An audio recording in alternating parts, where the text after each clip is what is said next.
Good morning sir. Good morning, good morning.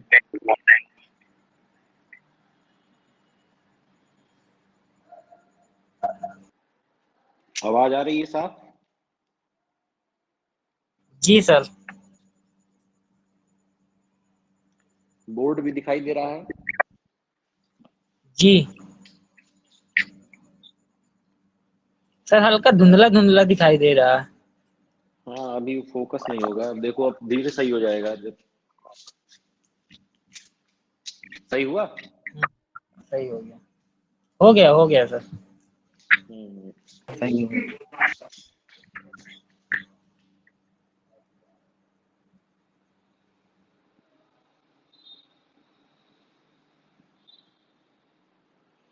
आज का जो आपका टॉपिक है, magnetic effect of current and magnetism. Actually मैंने आपको पहले बताया था कि ये जो शेड्यूल आपका है, ये रिवीजन शेड्यूल है। ये टॉपिक इतना बड़ा है कि इसको पढ़ाने में कम से कम जो है 20 क्लासेस चाहिए और रिवीजन कराने में कम से कम 3 क्लासेस चाहिए, लेकिन अब वो नहीं है तो उसका कुछ किया नहीं जा सकता, क्योंकि नेक्स्ट जो आपकी क्लास लगी है वो क्लास सीधे ऑप्टिक्स की लगी हुई है, ज्योमेट्रिकल ऑप्टिक्स। तो जितना थोड़ा बहुत इसमें हो सकता है मैं आपको बताने का प्रयास करता हूं।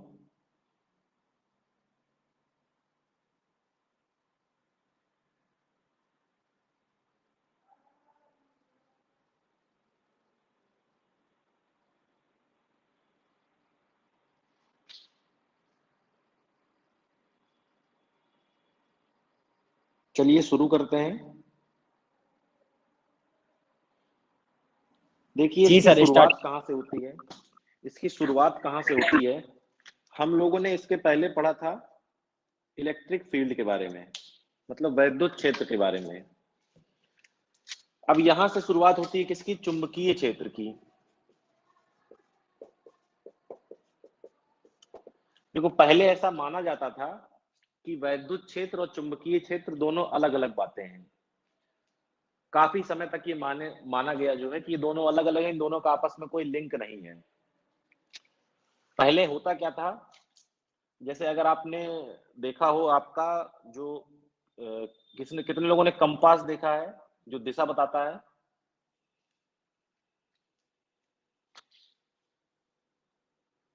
किसने देखा है? नहीं सर। नहीं देखा? अच्छा। देखिए, होता क्या था कि एक अपने पास चुंबकीय सुई होती थी। जब इस चुंबकीय सुई को किसी चुंबक के पास लाते थे, किसी चुंबक के पास, जैसे आपने देखा होगा कि चुंबक जो है वो लोहे को क्या करता है? आकर्षित करता है। ये तो सबने देखा होगा।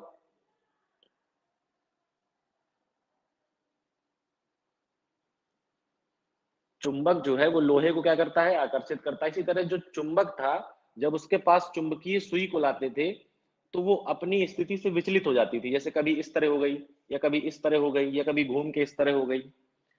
मतलब जो चुंबकीय सुई थी वो चुंबक के नजदीक लाने पर चुंबकीय गुणों का प्रदर्शन करती थी। चुंबकीय गुण का मतलब एक दूसरे की तरफ क्या हो जाना? आकर्षित हो जाना। ठीक है ना? कभी जैसे ऐसे मुड़ गई, कभी ऐसे मुड़ गई। जैसे चुंबक को आपने ऐसे रखा तो ये ऐसे मुड़ गई, चुंबक को घुमा दिया तो ये ऐसे मुड़ गई। जैसे आप देखते होंगे, सब लोगों ने किया होगा, चुंबक लेके आते थे, पेपर के एक तरफ दूसरा चुंबक, दूसरी तरफ दूसरा चुंबक, एक को खिसकाते थे तो नीचे से दूसरा भी खिसकता था। ये चुंबक को लेकर आपने कुछ ना कुछ तो किया ही होगा। कुछ किया है चुंबक को लेकर? ये चुंबक भी नहीं देखा? कभी देखा है चुंबक? है सर। देखा है? जी।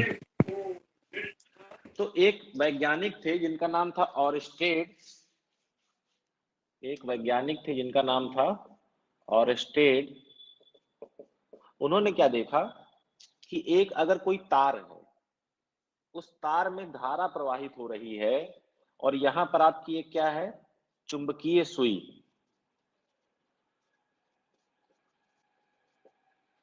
अब जैसे तार में धारा प्रवाहित करने के लिए क्या करेंगे? इस तार को किसी बैटरी से जोड़ दीजिए तो धारा प्रवाहित होने लगेगी। तो उन्होंने ये देखा, पहली बार ये देखा गया कि जैसे मान लीजिए बैटरी बंद है, धारा प्रवाहित नहीं हो रही, तो ये चुंबकीय सुई ऐसे ही अपने स्थान पर रखी हुई है।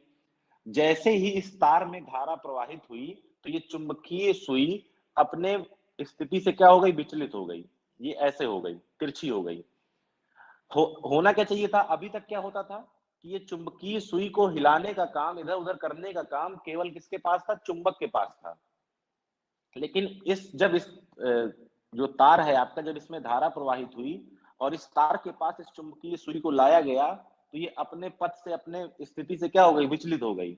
ऐसा देखा जाता था जब ये सुई को कहां लाते थे, चुंबक के पास। फिर अगर इस धारा की दिशा को बदल दिया, मतलब जस्ट उल्टा कर दिया, ऐसे कर दिया, मतलब इधर, मतलब बैटरी की आप क्या बदलेंगे, पोलरिटी बदलेंगे, ठीक है ना।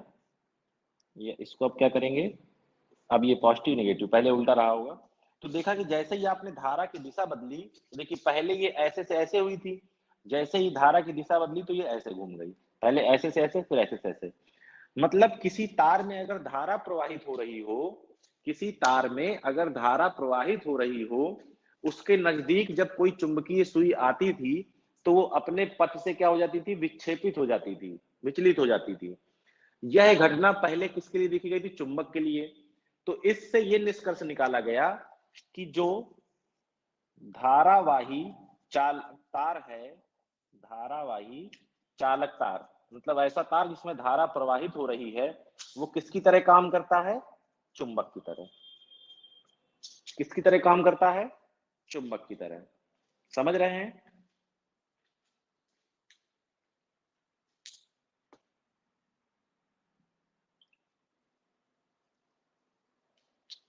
बोलिए।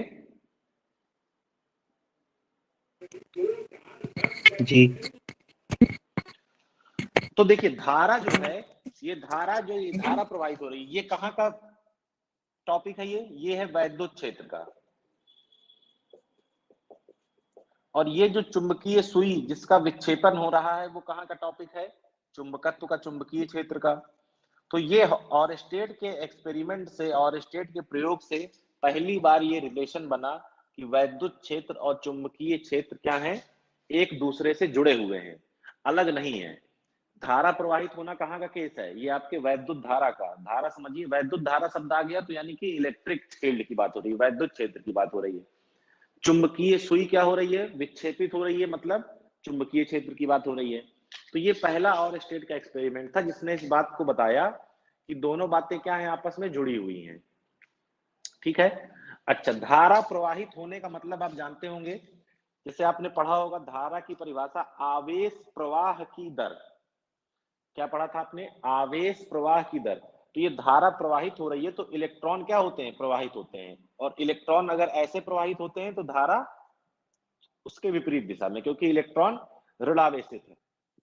ठीक है ना। तो आपको याद होगा जब आपने क्या पढ़ा था, कूलाम बल या कूलाम का नियम आपने पढ़ा था, जब भी पढ़ा था उसमें आपने देखा था कि जब कोई चार्ज आपका स्थिर होता था, या वैद्युत क्षेत्र जब आपने पढ़ा तो कोई स्थिर चार्ज होता था, जो चार्ज अपनी जगह पर है, उससे r दूरी पर वैद्युत क्षेत्र आता था kq/r²। याद आ रहा है।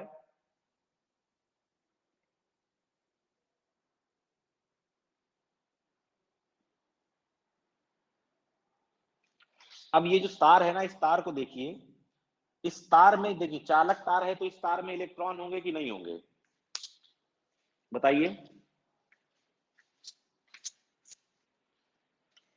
चालक तार अगर है तो इस चालक तार में क्या होंगे, इलेक्ट्रॉन तो होंगे ही होंगे। भाई चालक की परिभाषा ही यही है जिसमें मुक्त इलेक्ट्रॉन पाए जाएं, और इलेक्ट्रॉन क्या है, आवेश ही तो जी। है। तो यानी कि ये चालक तार जो है, इसके कारण कुछ ना कुछ वैद्युत क्षेत्र आना चाहिए, इस चालक तार के कारण कुछ ना कुछ वैद्युत क्षेत्र आना चाहिए, बिल्कुल सही बात है। लेकिन इस चालक तार के कारण जब इसमें धारा प्रवाहित नहीं हो रही है, अभी धारा नहीं प्रवाहित हो रही, केवल तार है ये, तो इसके पास जब आपने चुंबकीय सुई को रखा तो ये इसका कुछ नहीं हुआ, ये अपने स्थान पर ऐसे की ऐसी ही रखी है। यानी कि जब आपका आवेश गतिमान नहीं है, मतलब इसमें इलेक्ट्रॉन है, आवेश है, लेकिन वो गतिमान नहीं है, यानी कि धारा प्रवाहित नहीं हो रही है, तो इसमें वैद्युत क्षेत्र तो होगा ही होगा, क्योंकि आवेश के कारण वैद्युत क्षेत्र तो मिलना ही मिलना है।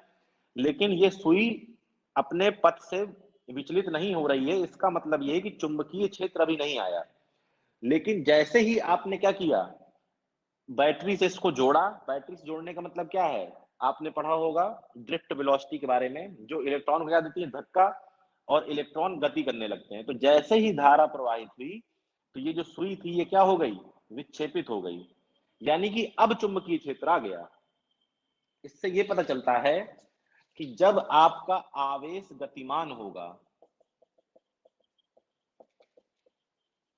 तभी चुंबकीय क्षेत्र आएगा, तभी चुंबकीय क्षेत्र आएगा। अगर आवेश स्थिर है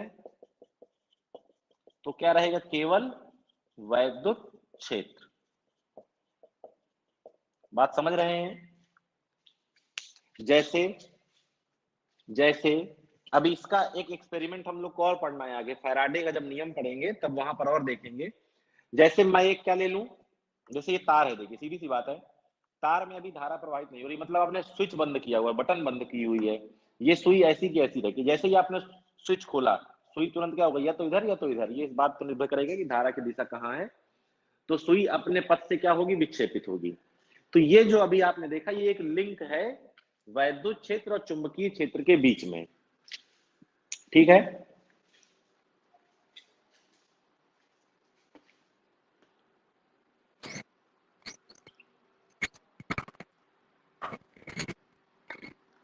अब जिस तरह आप वैद्युत क्षेत्र वाले चैप्टर में आपने पढ़ा था कूलाम का नियम, क्या पढ़ा था आपने, कूलाम का नियम, वैसे ही यहां पर है बायो सावर्ट का नियम। देखिए समय उतना नहीं है कि हर चीज डिटेल में पढ़ सकें, क्योंकि ये टॉपिक ही पूरा खत्म करना है, वैसे भी खत्म नहीं होगा, तो जितना प्रयास हो सकता करते हैं। हुआ ये है कि जो आपका पहले सिलेबस पूरा होना था, फिर रिवीजन होना था, तो सिलेबस जो पूरा होना था उसका शेड्यूल ही नहीं आया ऊपर से लखनऊ से, इसलिए आपने देखा होगा कि 30 मई के बाद वीडियो पढ़ने भी बंद हो चुके थे। उसके बाद अभी जो है 2-3 दिन पहले रिवीजन का शेड्यूल आ गया। अब सीधी सी बात यह है कि जब कोर्स ही नहीं पूरा हुआ तो रिवीजन कैसे हो सकता है, समझ रहे हैं बात को।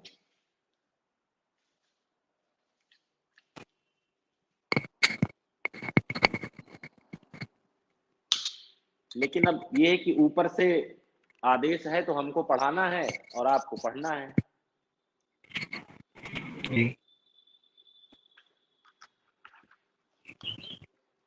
तो अब क्या आने वाला है, बायो सावर्ट का नियम। जैसे वहां कूलाम का नियम था, यहाँ क्या है, बायो सावर्ट का नियम। तो चलिए देख लेते हैं बायो सावर्ट का नियम क्या है। बायो सावर्ट का नियम ये बताता है किसी किसी धारावाही चालक के कारण चुंबकीय क्षेत्र, ठीक है ना, क्या बोलते हैं इसको, बायो सावर्ट का नियम। ठीक है, जैसे मान लीजिए कि ये कोई आपका धारावाही चालक तार है, इससे आप r दूरी पर यहां पर कहीं गए और इस बिंदु पर आपको देखना है कि चुंबकीय क्षेत्र कितना होगा। इस बिंदु पर आपको देखना है चुंबकीय क्षेत्र कितना होगा। तो जैसे वहां पर आप देखते थे कि जो आपका बल होता था वो क्या करता था, दोनों आवेशों के परिमाणों के गुणनफल के अनुक्रमानुपाती और तमाम चीजें थी, उसी तरह यहां पर भी है। तो इस बिंदु पर जो चुंबकीय क्षेत्र होगा उसको हम लोग दिखा रहे हैं किससे, बी से, चुंबकीय क्षेत्र को दिखाते हैं बी से, ठीक है। तो देखिए करते क्या है हम लोग मान देखिए ये आपका चालक तार बहुत बड़ा है, हम इसका एक छोटा सा टुकड़ा लेते हैं, छोटा सा टुकड़ा, ये इतना टुकड़ा लिया, मान लिया इसकी लंबाई dl है और ये जो कोण है ये थीटा है। तो इस छोटे से टुकड़े के कारण, आप लोगों ने समाकलन पढ़ा है गणित में कि नहीं पढ़ा, पढ़ा है। देखिए समाकलन का यूज क्या होता है कोई बताएगा, समाकलन और अवकलन में क्या अंतर है।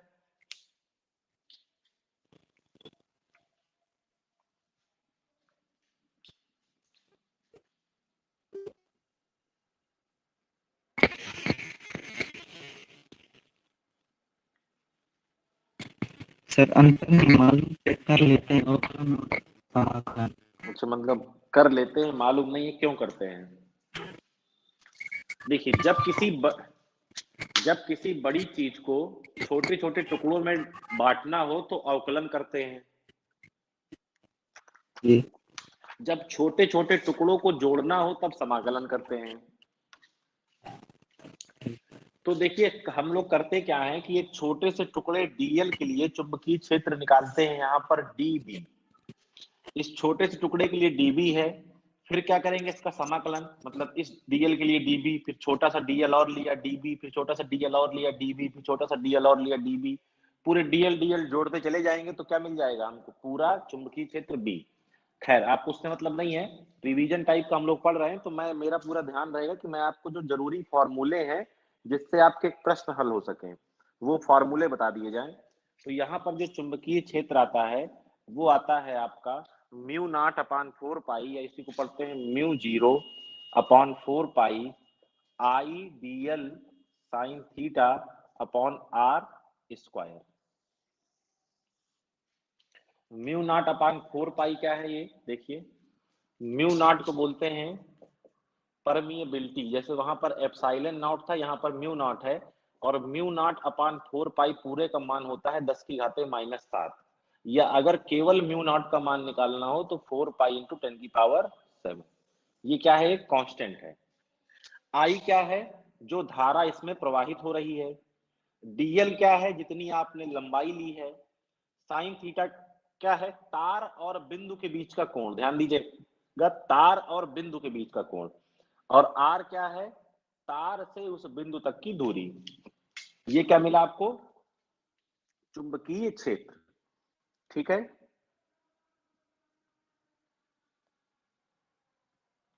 इसका एक सदिश रूप भी होता है, सदिश रूप देख लीजिए क्या है, क्योंकि चुंबकीय क्षेत्र एक सदिश राशि है तो इसका सदिश रूप देखिए क्या हो जाएगा, mu up naught upon 4 pi I DL cross R upon R cube.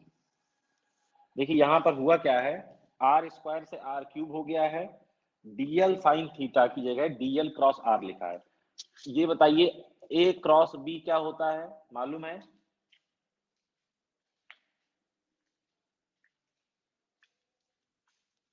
A cross B मालूम है, सदिश गुणन।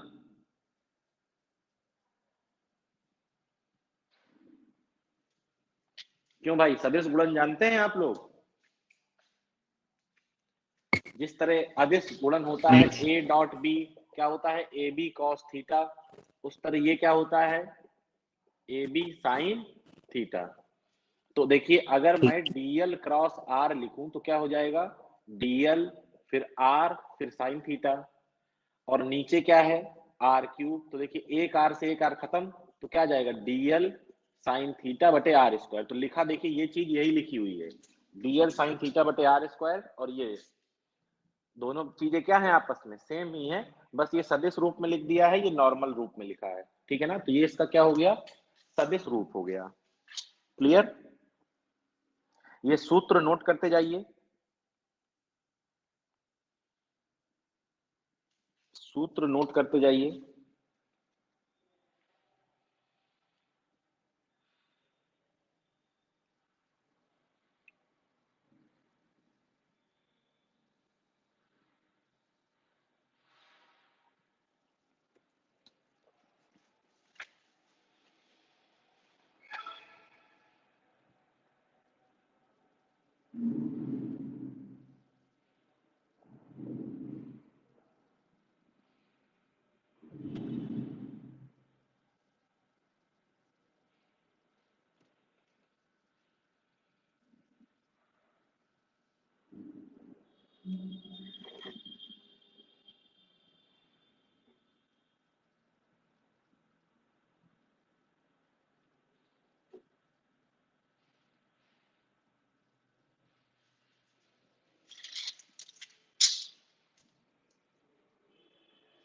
हो गया, लिख लिया?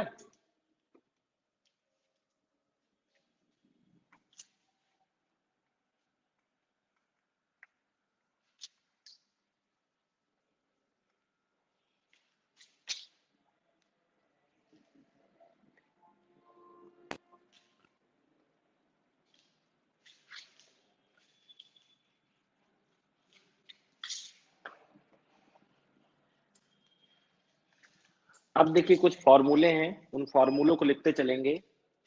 पहला, किसी परिमित, परिमित का मतलब जानते हैं क्या होता है? फाइनाइट, मतलब कोई निश्चित, किसी परिमित लंबाई के धारावाही चालक तार के कारण चुंबकीय क्षेत्र। ठीक है, चलिए देखिए क्या है इसका सिस्टम, समझिए थोड़ा सा।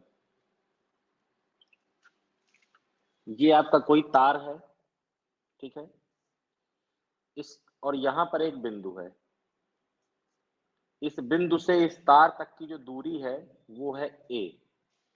ठीक है, आपको क्या करना है, इस तार के कारण इसमें धारा I प्रवाहित हो रही है, इस बिंदु पर आपको निकालना है क्या? चुंबकीय क्षेत्र। तो देखिए इस तार के दोनों सिरों को इस बिंदु से मिलाइए, इस कोण का नाम दे दीजिए φ1 और इस कोण का नाम दे दीजिए φ2। ठीक है, तो जो चुंबकीय क्षेत्र का सूत्र बन के यहां पर आता है वो आता है आपका mu naught upon 4 pi I बटे a sine φ1 plus sine φ2 plus sine φ2। ध्यान दीजिएगा कोण कौन से लेने हैं? जो तार के छोरों से उस बिंदु पर बन रहे हो, φ1 φ2। देखिए म्यू नॉट अपॉन 4 पाई की वैल्यू आप जानते हैं क्या हो जानी है, 10 की पावर -7। आई आपको दिया होगा, ए क्या है? तार से बिंदु की लंबवत दूरी φ1 और φ2। ठीक है ना? ये सूत्र देखिए कब लगेगा, जब आपका तार कैसा है? परिमित लंबाई का है। ठीक है, जैसे एक क्वेश्चन मैं आपको देता हूं, जरा करिए। जैसे ये मैंने आपको क्वेश्चन दिया, ये एक तार है जिसमें 2 एम्पियर की धारा प्रवाहित हो रही है। ठीक है, इस तार से 10 मीटर की दूरी पर गए, 10 मीटर की दूरी पर एक बिंदु P है, इस छोर से कोण बन रहा है 45 और इस छोर से कोण बन रहा है 30। तो आपसे कह रहा है बिंदु P पर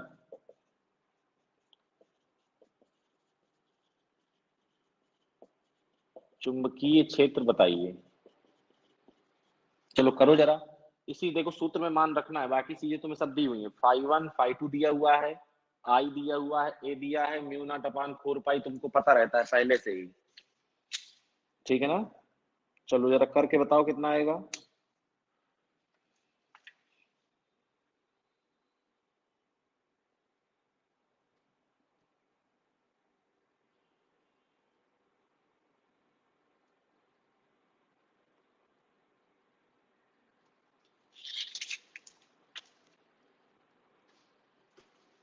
करिए करिए, आंसर निकालिए।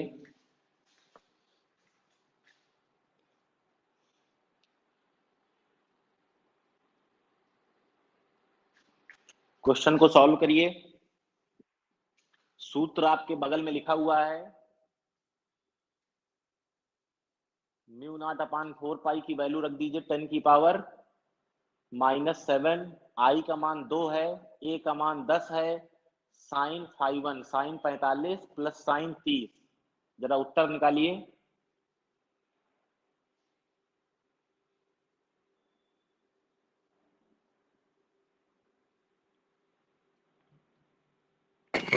सर 10 की पावर -7/5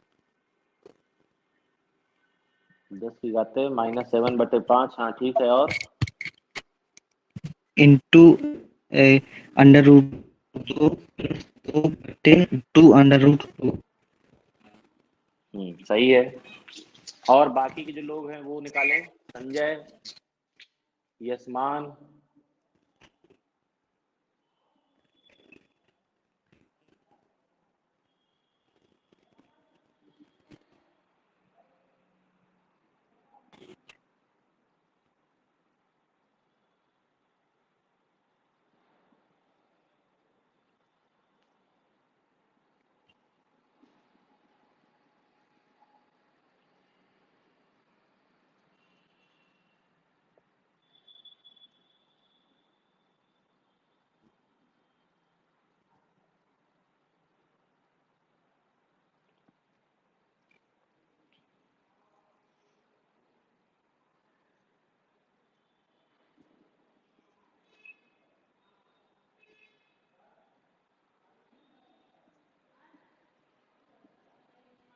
आया बाकी लोगों का?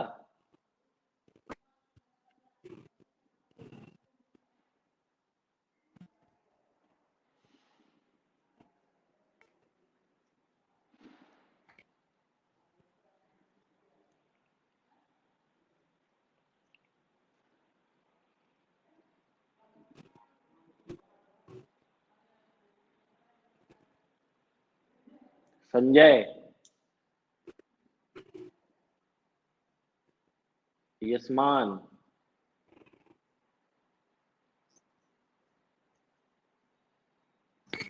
Yes sir. आया संजय आंसर? जी सर, थोड़ा सा गलत है। क्या गलत है बताओ? रूट में सर गलत आ रहा है। देखो इस फार्मूले में वैल्यू रखो, तो म्यू नॉट अपान 4 पाई की वैल्यू 10 की घाते -7, आई का मान 2 है, ए का मान 10 है, साइन 45 कितना होता है 1/√2, और साइन 30 कितना होता है 1/2। तो देखो ये 2 से ये कट गया, कितना है 5, तो 10 की घाते -7/5, एलसीएम ले लो, 2√2 एलसीएम जाएगा, यहाँ 2 और यहाँ +√2, ये क्या जाएगा आपका आंसर? चुंबकीय क्षेत्र का जो मात्रक होता है वो होता है टेस्ला, कैपिटल टी।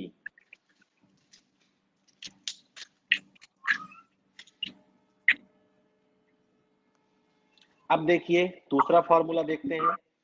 इसी फॉर्मूले को बदला गया है कब? जब ये क्या था, किसी परिमित लंबाई। अब देखना है अगर इस चालक तार की लंबाई अपरिमित हो जाए, इनफाइनाइट हो जाए, तो किसी अपरिमित, अपरिमित का मतलब इनफाइनाइट, अपरिमित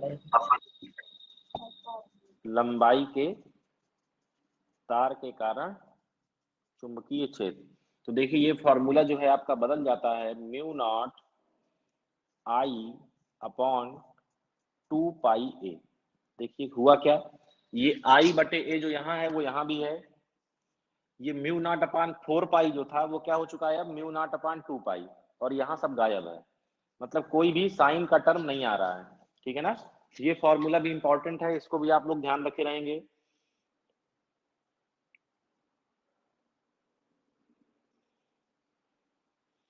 फिर इसके बाद एक फॉर्मूला आपको पढ़ना है जो इसी से मिलता जुलता है।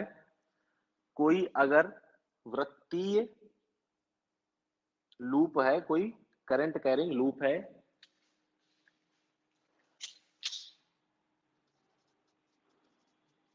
धारावाही वृत्तीय लूप, मतलब कोई इस तरह का है, ठीक है ना।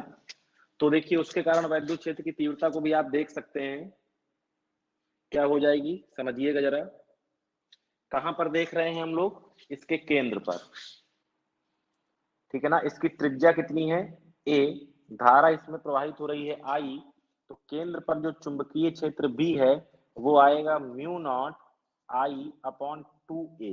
देखिए ये फॉर्मूले को देखिए, इसको देखिए, यहाँ नीचे पाई है यहाँ पाई नहीं है, यही सब होते हैं याद करने के तरीके, ठीक है ना। ये हो गया आपका चुंबकीय, फार्मूले नोट करते चलिए।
हो गया?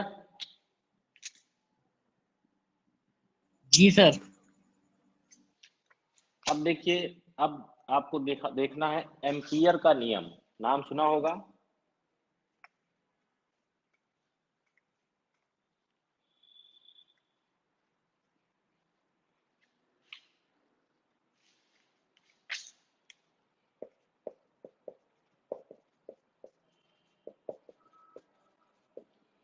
एम्पियर का नियम क्या कहता है कि बी डॉट डी एल बराबर म्यू नॉट आई इनक्लोज्ड। मतलब इसका मतलब क्या है कि कोई परिपथ है, ठीक है, कोई परिपथ है जो कि कैसा है, बंद। जब समाकलन में इस तरह का गोला लग जाए तो मतलब बंद परिपथ की बात हो रही है। उस बंद परिपथ में चुंबकीय क्षेत्र का रेखीय समाकलन, क्या है ये, चुंबकीय क्षेत्र का रेखीय समाकलन परिपथ द्वारा घेरी गई धारा का, मतलब इस परिपथ के अंदर जो धारा है, इस परिपथ के अंदर जो भी धारा होगी, I1 I2 जितनी भी होंगी, उनका म्यू जीरो गुना होता है। म्यू जीरो गुना होता है। जैसे आपको याद होगा, इसी तरह आपने पढ़ा था क्या, गाउस का नियम क्या था, फाई बराबर क्यू इन बटे एप्सिलॉन नॉट। किसी परिपथ का जो फ्लक्स है वो क्या था, परिपथ द्वारा घेरे गए आवेश का 1/एप्सिलॉन 0 गुना, यहाँ क्या है, परिपथ द्वारा घेरी गई धारा का आई इनक्लोज्ड का म्यू जीरो गुना। ये क्या होता है आपका एम्पियर का नियम।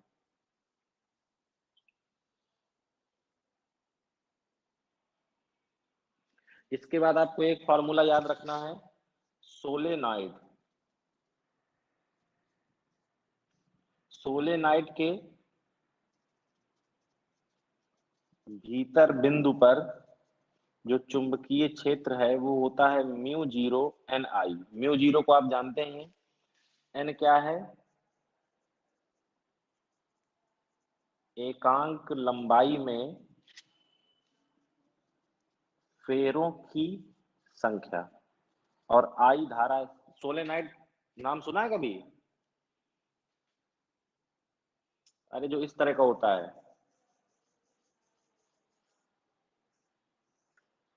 सुने हैं सोलेनाइड का नाम?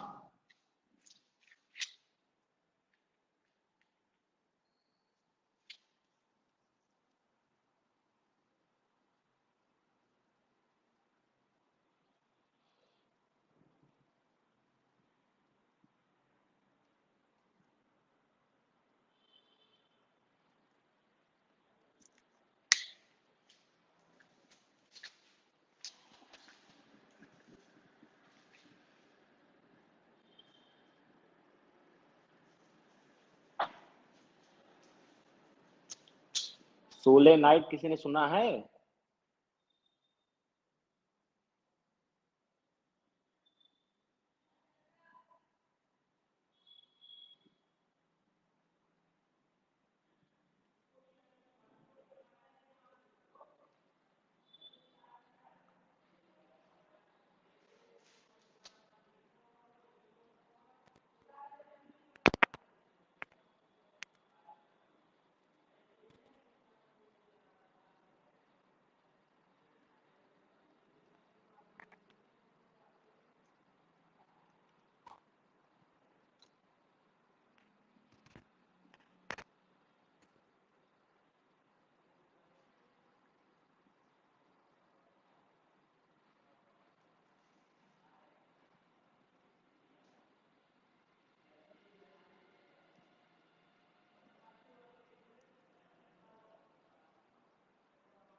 चलिए अब आगे बढ़ते हैं।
चुंबकीय क्षेत्र में गतिमान आवेश पर लगने वाला बल।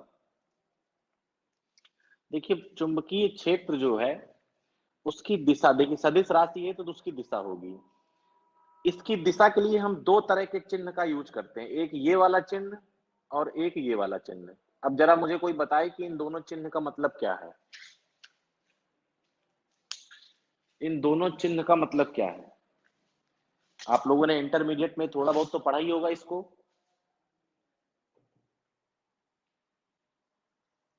सर क्रॉस का मतलब चुंबकीय क्षेत्र के लंबवत और नहीं, डॉट चुंबकीय चुंबकीय क्षेत्र की क्षेत्र। ये नहीं, ये डॉट और क्रॉस जो है ये चुंबकीय क्षेत्र की दिशा बताते हैं। तो जब क्रॉस बना है तो इसका मतलब चुंबकीय क्षेत्र कहाँ है?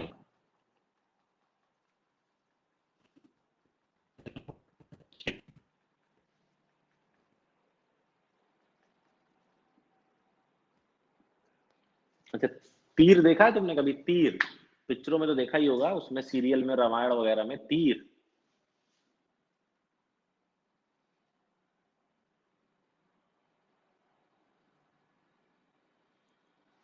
तो उस तीर का एक आगे का हिस्सा होता है जो कि कैसा होता है, नुकीला बिल्कुल, और पीछे का हिस्सा कैसा होता है, जैसे क्रॉस बना हो, होता है कि नहीं? तो अगर तुमको उस तीर का पीछे का हिस्सा दिखाई दे रहा है, इसका मतलब वो तीर कहाँ जा रहा है?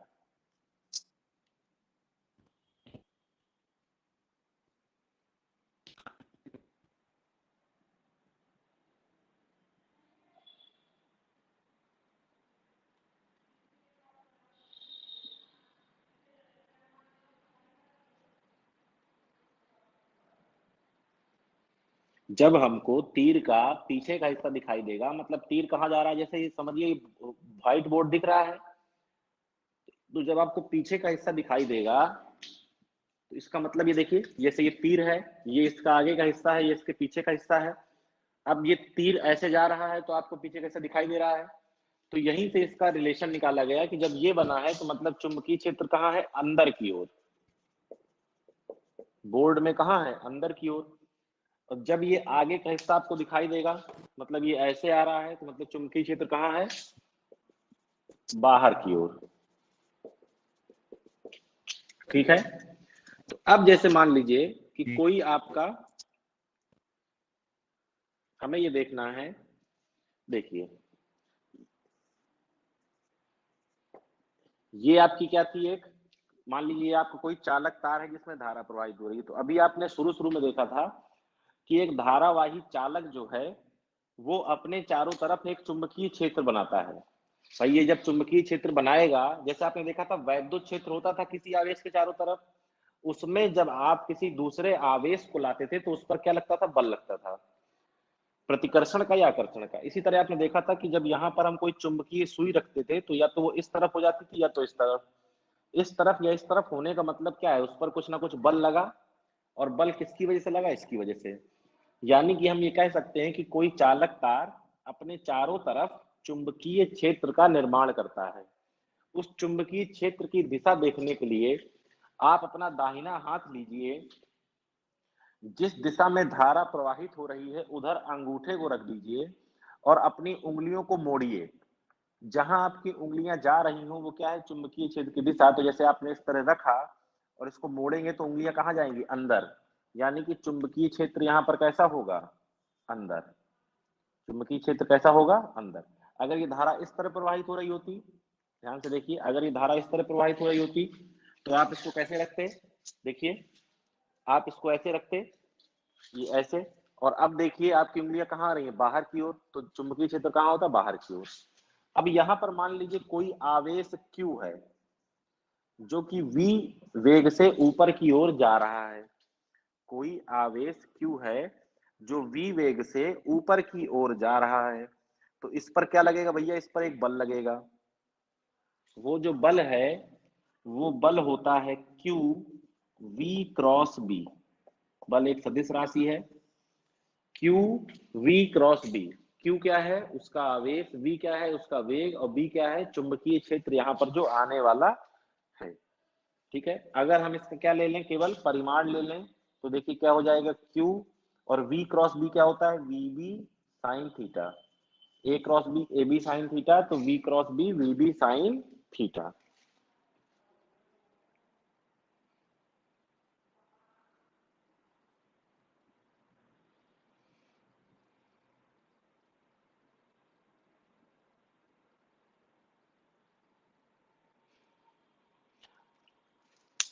अब जैसे मान लीजिए इस चुंबकीय क्षेत्र की दिशा आपको निकालनी है, तो दिशा निकालने के लिए एक तो होता है फ्लेमिंग का बाएं हाथ का नियम, लेकिन ये नियम थोड़ा सा आपको कठिन लगेगा। इसका एक दूसरा सब्स्टिट्यूट नियम है जो कि बहुत आसान है, वो है दाईं हथेली का नियम। जैसे देखिए आपने फ्लेमिंग के दो नियम के बारे में सुना होगा, बाएं हाथ का और दाएं हाथ का।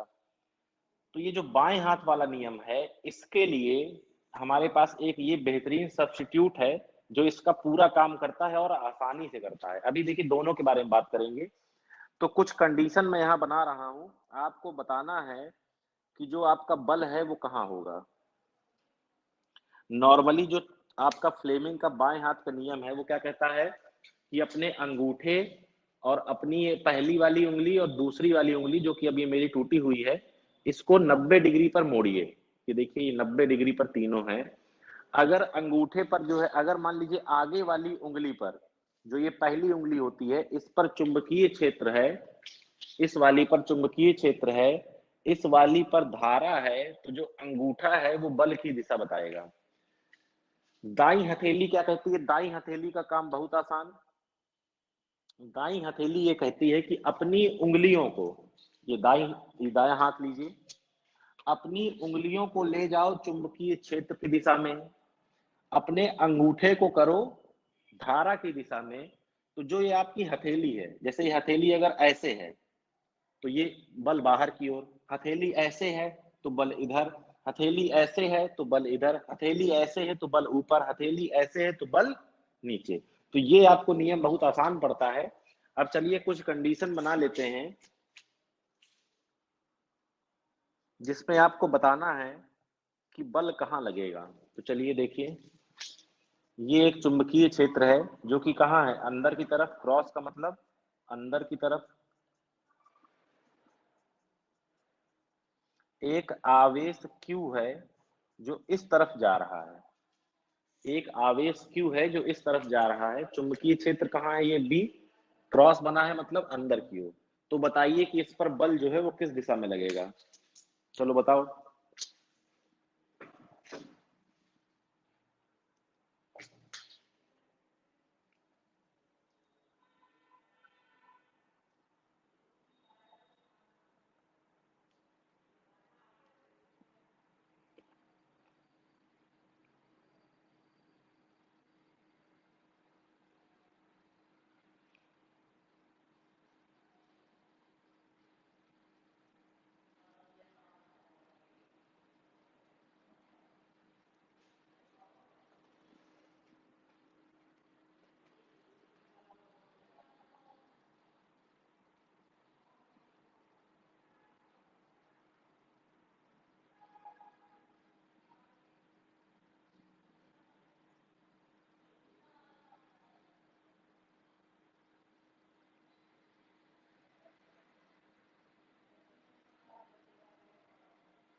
बताइए भाई, बल कहाँ लगेगा।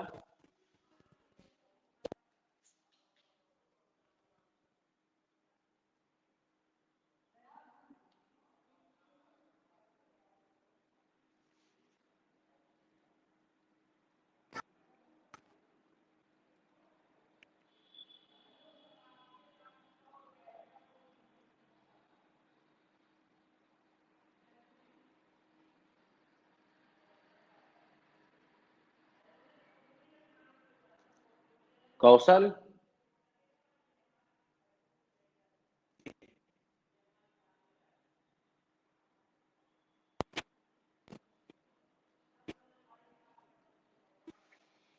बताओ भाई।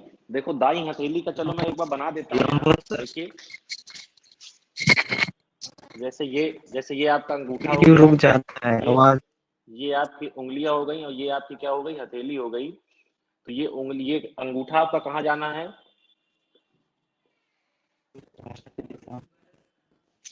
कहाँ रखा है? ठीक है। ये देखिए, ये जो उंगलियां हैं ये कहाँ जानी है आपकी? उंगलियां जाएंगी आपकी अंदर चुंबकीय की ओर। क्षेत्र की दिशा में, और अंगूठा धारा। अब देखिए यहाँ पर धारा की दिशा आप कैसे निकालेंगे, और ये जो आपका हथेली है ये है बल। देखिए, आप जानते हैं कि जिस तरफ इलेक्ट्रॉन चलता है धारा उसके विपरीत चलती है, मालूम है? जी। तो इलेक्ट्रॉन कैसा है? ऋण आवेशित, मतलब ऋण आवेशित ऊपर तो धारा नीचे।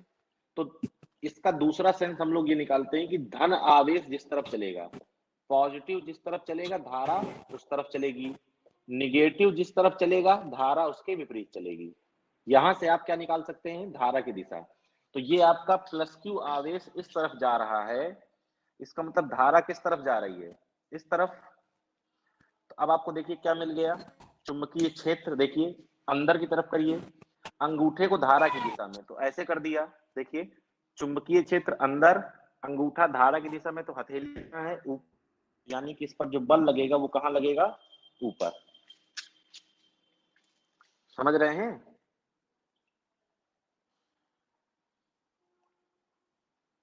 सर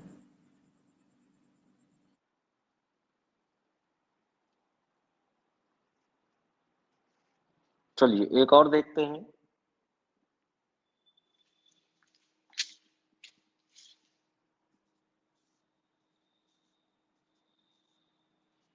ये चुंबकीय क्षेत्र ऊपर की तरफ है, एक ये प्लस क्यू आवेश इस तरफ जा रहा है। अब बताइए इस पर बल कहाँ लगेगा?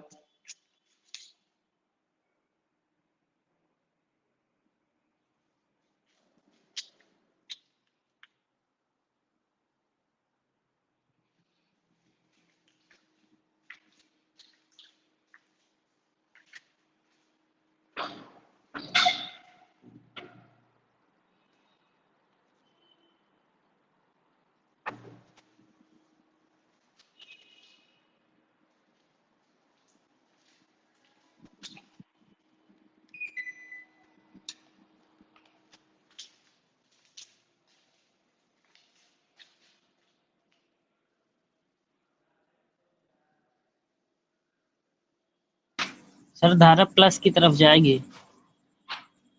नहीं, बल की दिशा बतानी है। बल की दिशा में सर। बल की दिशा किस तरफ लगेगी? बल की दिशा ऊपर सर नीचे दाएं प्लस बाएं? तरफ, बाएं। कहाँ प्लस? वो ऊपर जो हथेली बनी है उस हथेली का नियम लगाओ, चुंबकीय क्षेत्र को ऊपर करो, धारा को करो दाईं तरफ, देखो बल कहाँ आ रहा है?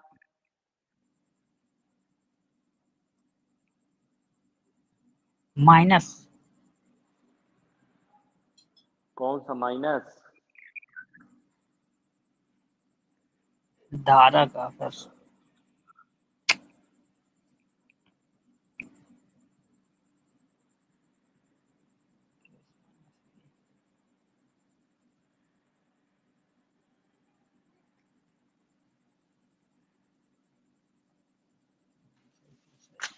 देखो यस सर। चुंबकीय क्षेत्र ऊपर की तरफ, तो उंगलियां कहाँ कर दी? ऊपर। ऊपर। धनावेश इधर जा रहा है, मतलब धारा भी इधर होगी। तो देखिए ये इसको ऐसे किया, इसको ऐसे किया। अब हथेली कहाँ दिख रही है? बाहर की तरफ। तो बल यस। कहाँ लगेगा? बाहर की तरफ, यानी कि जो बल है वो कहाँ लगेगा? बाहर की तरफ। बाहर के लिए बाहर। क्या बनाते हैं? डॉट। ठीक है, यस सर। अब कर लोगे? No no no. हम्म, नहीं सर। अब कर पाओगे अपने अपने मन से? जी सर कर लेंगे। चलो एक देता हूं, करके दिखाओ।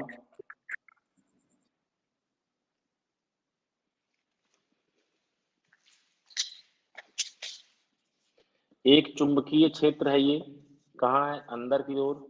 सॉरी बाहर की ओर, डॉट का मतलब क्या होता है, बाहर की ओर एक आवेश है यहाँ Q, जो कि कहाँ जा रहा है, नीचे की तरफ। अब इस पर बताओ बल कहाँ लगेगा।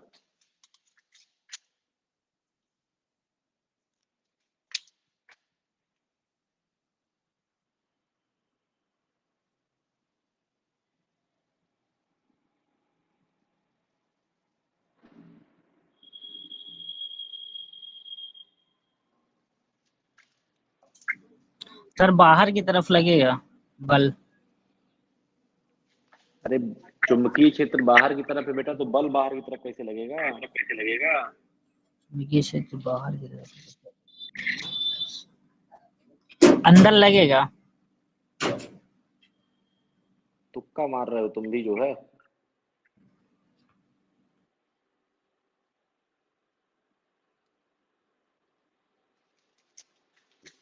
देखो उंगलियों को करना है कहाँ, चुंबकीय क्षेत्र की दिशा में, तो उंगलियां कर ली ऐसे बाहर की तरफ।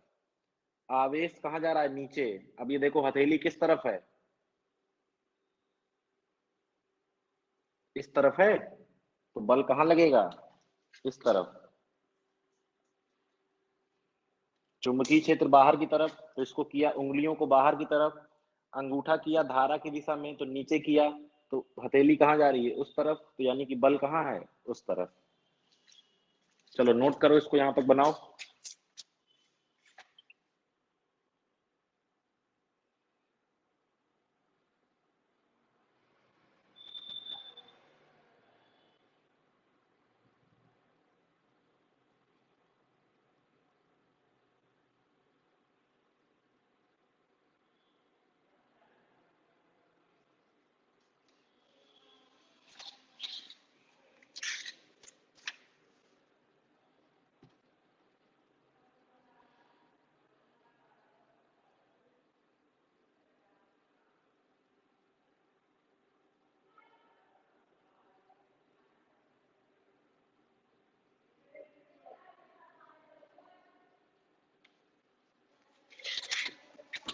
चलिए आगे बढ़ते हैं।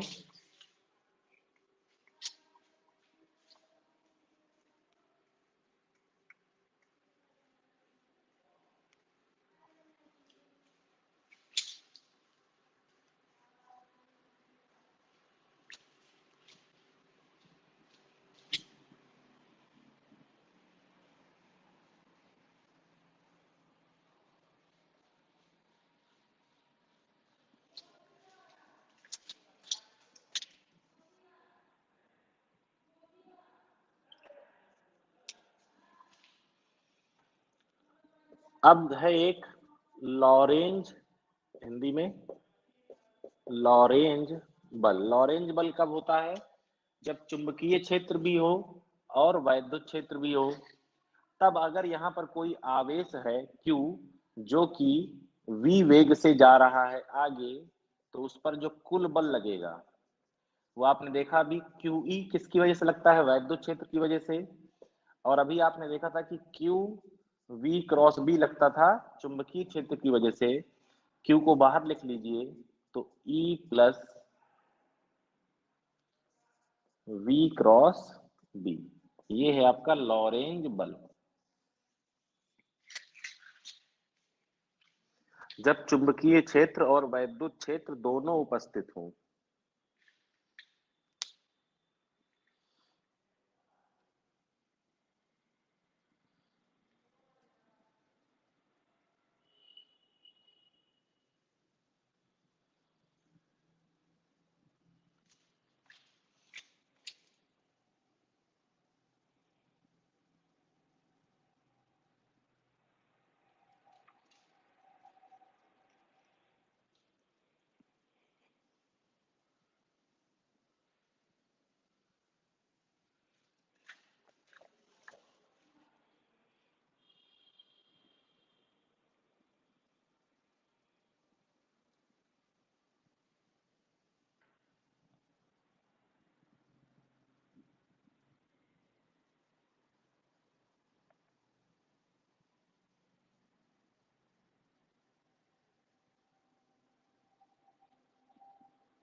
अब देखिए हम लोग को पढ़ना है आगे विद्युत चुंबकीय प्रेरण।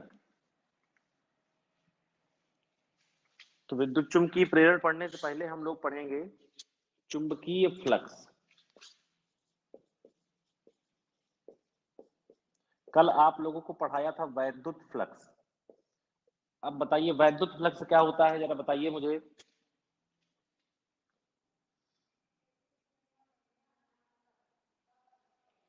वैद्युत फ्लक्स कल आपको पढ़ाया गया था, क्या होता है बताइए जरा। सर किसी पृष्ठ से गुजरने वाली वैद्युत बल रेखाओं की संख्या को। नहीं, किसी पृष्ठ से लंबवत, लंबवत शब्द का उपयोग किया गया जी था वहां। और क्या आया जी था, जी। फाई ई बराबर ई ए ई कॉस ए थीटा, याद कॉस है। थीटा। जी ये फाई, इसको भी दिखाते हैं किससे, फाई से यहाँ ई लगा दिया इलेक्ट्रिक के लिए और बी लगा दिया यहाँ पर मैग्नेटिक के लिए, तो सेम फार्मूला यहाँ भी बनेगा। वहां ई था तो यहाँ क्या हो जाएगा, बी ए कॉस बी। थीटा। किसी पृष्ठ के लंबवत गुजरने वाली चुंबकीय बल रेखाओं की संख्या। वहां वैद्युत बल रेखाएं, यहाँ चुंबकीय बल रेखाएं, या वहां वैद्युत क्षेत्र रेखाएं तो यहाँ चुंबकीय क्षेत्र रेखाएं क्या कहलाती हैं आपकी, चुंबकीय फ्लक्स। चुंबकीय फ्लक्स। ठीक है। अब चलिए देखिए, अब इसके बाद हम लोग को पढ़ना है फैराडे के नियम। फैराडे का नाम सुना है। जी सर। बताओ फैराडे ने क्या बताया। क्या बताया होगा?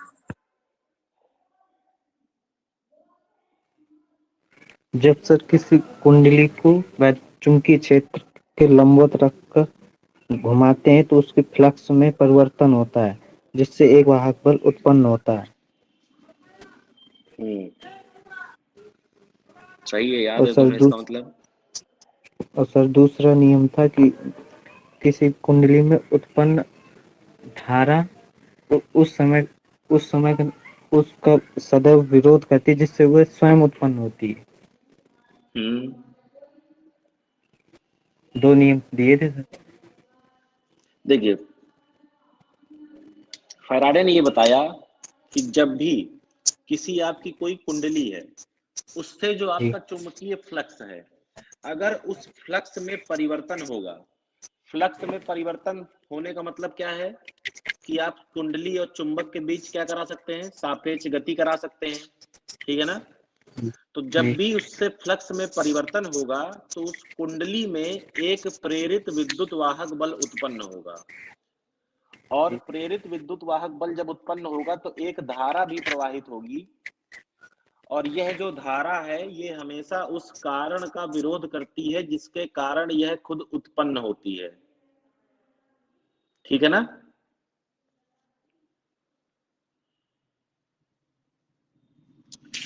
तो क्या था कि जो आपका विद्युत वाहक बल उत्पन्न होगा, इसको दिखाते हैं ई से। ये ई किस क्या होता है, किसके समानुपाती होता है, फ्लक्स परिवर्तन की दर।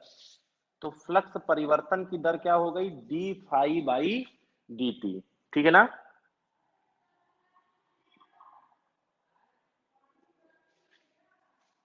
अब अगर मान लीजिए कि कुंडली में केवल एक फेरा है तो यहाँ पर वैसे तो नॉर्मल यहाँ पर क्या आता है, N D phi by D T, लेकिन अगर एन एक है तो ई बराबर क्या आ जाएगा, D phi by D T. अब देखिए इसका नाम क्या है, विद्युत वाहक बल, लेकिन ये बल नहीं है, ये क्या है, एक वोल्टेज। ध्यान से देखिएगा, ये बल नहीं है, ये क्या है, एक तरह का वोल्टेज है। तो यहां से आप लिख सकते हैं वोल्टेज यही V बराबर आई आर। ये जो V है यही क्या है, E है, नाम बदल दिया है यहाँ केवल। तो E की जगह आप लिख सकते हैं आई आर, और बराबर क्या हो जाएगा, D phi by D T. तो यहां से I अगर निकालना हो तो क्या जाएगा, D phi by D T, और 1/R। ये क्या है आपकी प्रेरित धारा, और ये क्या है, प्रेरित विद्युत वाहक बल। ठीक है ना। बहुत ज्यादा डिटेल में नहीं पढ़ा रहे हैं क्योंकि उतना समय नहीं है डिटेल में पढ़ने के लिए। तो आप ये जानिए कि फैराडे के दो नियम क्या थे। फैराडे ने बताया कि जब चुंबक और कुंडली के बीच सापेक्ष गति होती है तो कुंडली से संबद्ध चुंबकीय फ्लक्स में परिवर्तन होता है। उस फ्लक्स परिवर्तन की दर, उस फ्लक्स परिवर्तन से एक प्रेरित विद्युत वाहक बल उत्पन्न होता है और फ्लक्स परिवर्तन की जो दर है वो प्रेरित विद्युत वाहक बल के क्या होती है, समानुपाती होती है। और जब प्रेरित विद्युत वाहक बल उत्पन्न होगा तो एक क्या उत्पन्न होगी, धारा उत्पन्न होगी, जिसे हम क्या कहते हैं, प्रेरित धारा। ठीक है, अब देखो एक क्वेश्चन इसी पर कर लेते हैं। हमको दिया हुआ है जो फ्लक्स है वो हमको दिया हुआ है एक समीकरण। समीकरण क्या है, 2t² + 6t³ प्लस 3t + 2।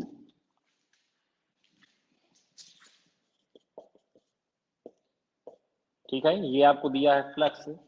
कह रहा है बताइए, फाइंड यानी कि ज्ञात कीजिए, क्या ज्ञात करना है,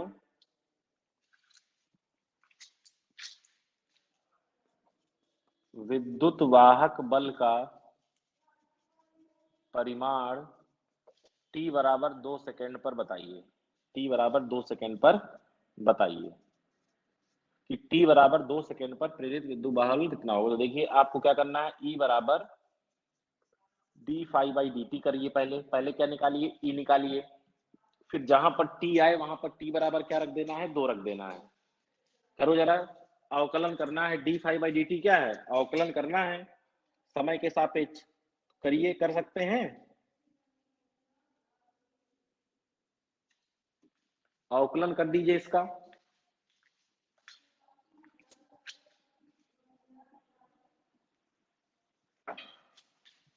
इस फाई जो आपको दिया है समय का फलन है, ये t का फंक्शन है, इसका समय के सापेक्ष अवकलन कर दीजिए। सर अवकलन 40 + 18t² + 3। ठीक है, अब ये जो समीकरण बना है जी इसमें जहां भी t है वहां पर क्या रखना है हमें, t बराबर 2। 2। अब t बराबर 2 रखिए जरा वहीं पर, देखिए क्या आंसर आ रहा है।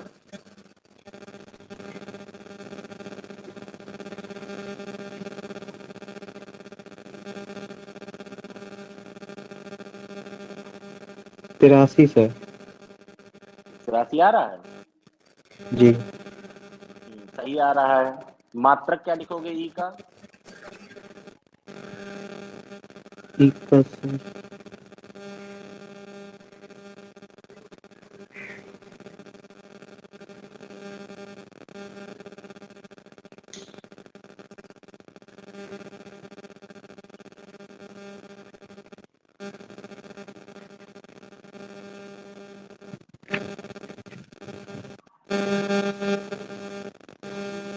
अरे ई क्या है भैया, एक तरह का विभवांतर है ना।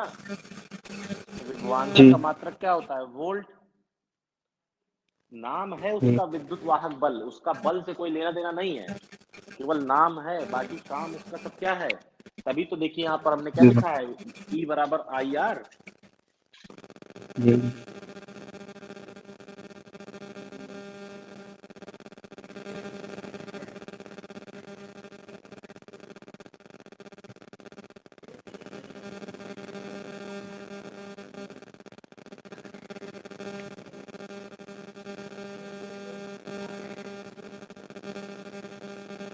अब थोड़ा देख लेते हैं लास्ट में।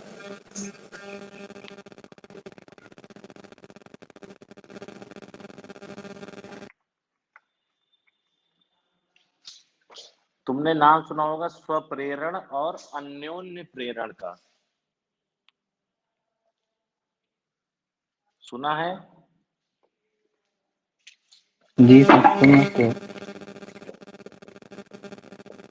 स्वप्रेरण और अन्योन्य प्रेरण, नाम से क्लियर है। स्व मतलब अपने कारण, अन्योन्य मतलब किसी अन्य के यानी कि दूसरे के कारण।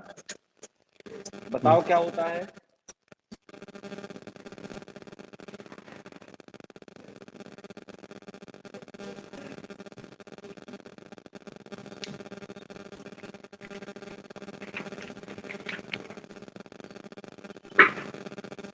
याद आ रहा है? किसी किसी कुंडली में धारा प्रवाहित करने पर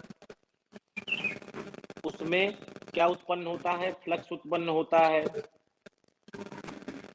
इस घटना को क्या बोलते हैं? स्वप्रेरण। अब स्वप्रेरण में केवल एक ही कुंडली है, उसमें आपने धारा प्रवाहित की तो क्या आ गया? फ्लक्स आ गया। अब अन्योन्य प्रेरण में दो कुंडलियां होती हैं, एक का नाम प्राथमिक कुंडली, एक का नाम द्वितीयक कुंडली। तो उसमें हम लोग कहते हैं जब प्राथमिक कुंडली में धारा प्रवाहित हो तो द्वितीयक कुंडली में फ्लक्स उत्पन्न हो, है ना। यहाँ पर देखिए क्या है, केवल एक ही कुंडली है। अब इसमें आपने धारा प्रवाहित की आई तो इसमें आया फ्लक्स। अब ये जो फ्लक्स है ये किसके प्रोपोर्शनल है भैया? आई के। आई की। प्रोपोर्शनलिटी हटाते हैं तो एक कांस्टेंट आता है, वो आता है एल, और इस एल को क्या बोलते हैं हम लोग? स्वप्रेरकत्व। स्वप्रेरकत्व, ठीक है ना। इसको हम लोग कैसे दिखाते हैं? Phi by E. ये क्या है? स्वप्रेरकत्व, या इसको बोलते हैं स्वप्रेरण गुणांक। स्वप्रेरण गुणांक,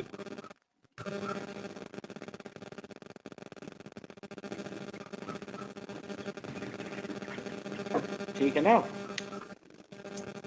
जी। अब अभी आपने धारा को केवल क्या किया है? प्रवाहित किया है। अगर आपकी धारा जो है वो समय के साथ परिवर्तित होने लगे, तो जब आप जानते हैं कि धारा अगर आपकी परिवर्तित होती है तो फिर क्या आता है? प्रेरित विद्युत वाहक बल। और वहां से आप जानते हैं कि अभी आपने पढ़ा था E बराबर D phi by D T. एक माइनस इसलिए लगाते हैं क्योंकि माइनस किसकी वजह से? लेंज का नियम जो था कि जिससे उत्पन्न होता है उसी का विरोध करता है। तो ये जो E आ रहा है विद्युत वाहक बल, ये किस में आ रहा है? फ्लक्स परिवर्तन के कारण। देखो ध्यान समझना, ये तुमने आई प्रवाहित किया तो इसमें फाई आ गया। अब अगर तुमने धारा को परिवर्तित किया तो फ्लक्स क्या होगा? परिवर्तित होगा। और आप जानते हैं कि जब फ्लक्स परिवर्तित होता है तो प्रेरित विद्युत वाहक बल वहां पर उत्पन्न हो जाता है, ठीक है ना। तो प्रेरित, अच्छा अब यहां से जरा इस फाई का फॉर्मूला रखो जरा, तो minus D by D T, और फाई कितना है? L I. एल को बाहर निकाल लीजिए तो minus L D I by D T. एक ये फॉर्मूला भी जो है आपके काम काफी आने वाला है।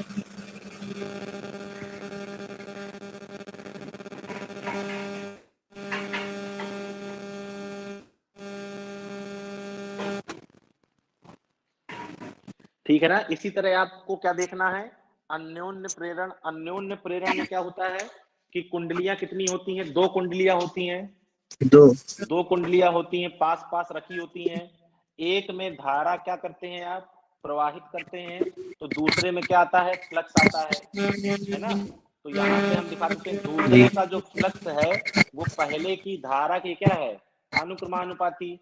अब यहाँ से आप क्या ये हटाएंगे तो एक कोफिशिएंट यहाँ पर m आता है। m को क्या बोलते हैं?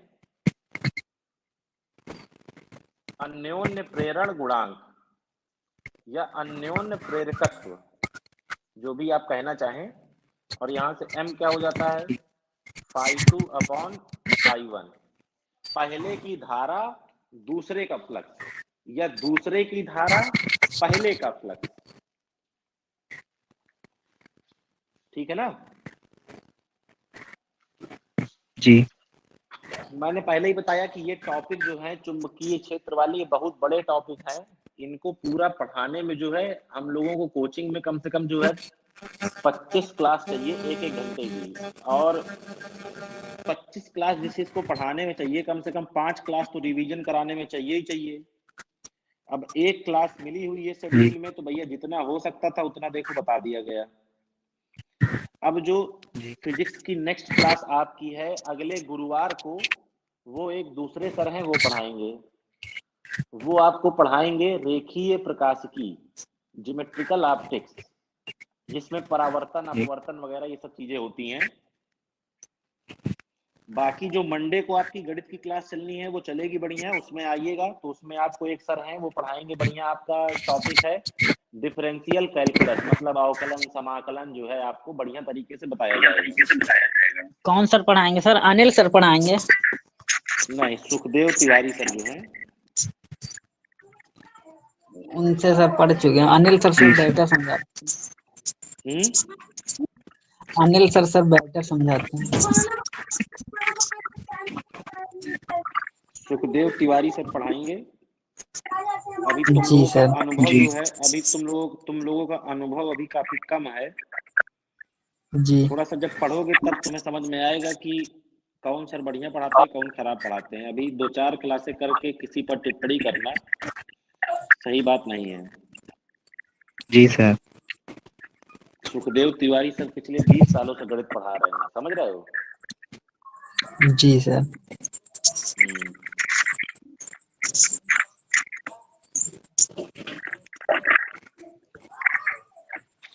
तो चलिए, जो है आज की यहाँ की क्लास में इतना ही। अब जो है नेक्स्ट आपकी क्लास मंडे को मैथ और इंग्लिश भी चलेगी, ठीक है ना। ओके। पहले क्लास इंग्लिश, पहली क्लास 8 बजे से रहेगी इंग्लिश की, फिर दूसरी क्लास वही 9:30 पौने 10 बजे से रहेगी आपके मैथ की, ठीक है।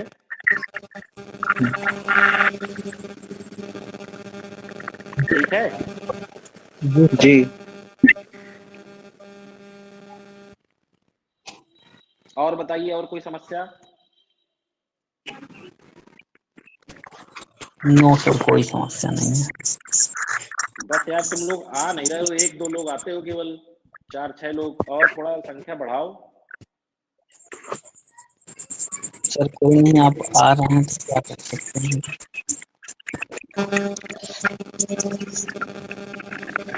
बोलते तो हैं सर, जब चलो नहीं आ रहे हैं,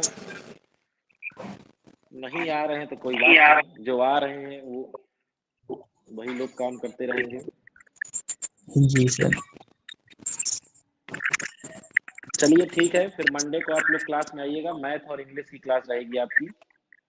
ओके जी। सर। चलिए ठीक है, धन्यवाद। Thank you sir. Thank you.